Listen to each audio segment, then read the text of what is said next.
Ito guys, ang mga palay na nakikita nyo yan guys, ay wala po kaming malawak na palayan, kundi yan po ay mga ah, gamit ko sa mga gamit ko sa palayan na nirerentahan po ng ibang tao na pinaghirapan ko po dito sa Taiwan na pinapundar ko po sa amin. Yan po ang palay na po yan ay kinikilo ng papa ko at saka yung kapatid ko, at saka ang tauhan ko na naghahakot. Kinikilo nila bawat sako para pantay-pantay yung kilo. Pero hindi ko po alam kung ilan po sa isang sako kung ilan ang kilo. Yan po. Mm, yan po. At ang yan po ay mga parte ng mga gamit ko sa palayan. Yung marami pong mga tao na nagre-rent sa mga kagaya ko po ng tracer, hand tractor o kung ano pa dyan na meron akong gamit para sa palayan. Tapos po ang pinabayad ng mga tao na nag-uupa sa aking gamit ay ang sakong palay at depende po sa binhi nila. Yan. Ayan po yung mga palay. Natutuwa po ako dahil sa nakikita ko na napundar ko po sa amin. At yan na po, natutuwa po ako at masaya na maraming blessing na ibinigay ng Panginoon para sa amin. At natutuwa din po ako na nakikita ko po yung pamilya ko na hindi na nagugutom, na makakain sa tamang oras, na sa makakain sa 3 beses sa isang araw.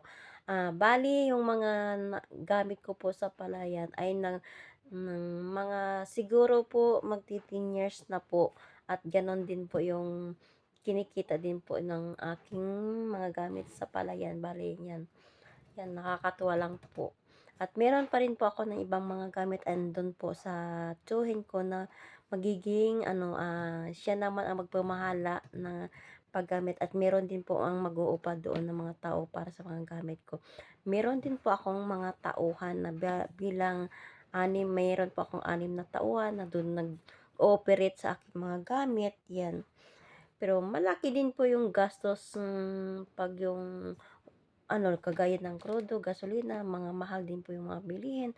Laging tumataas, pababa, taas, at minsan may time din na masira ang gamit mo, another bili ka naman sa pag-aayos, ganyan lang po. Pero worth it naman po, at makikita mo rin po yung gastos mo.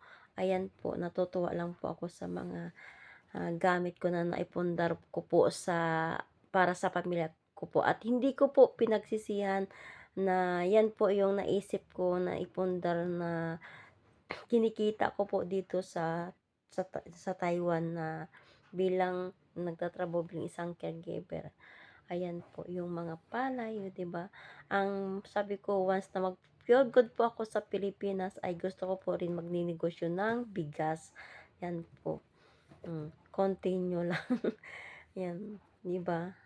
Nakakatuwa, at saka nakakami-miss rin kumain ng fresh na rice, yung galing mismo sa harvest. Wala po kaming malawak na palayan. Yan lang po ay kinikita ng aking mga gamit sa palayan na nag-uupa po yung ibang tao. Yan lang po. Nakakatuwa lang. Dati po, dumadayo pa kami sa ibang mga lugar para lang manganihan, para lang po magkaroon ng sakong palay na ayan po, para makonsumo.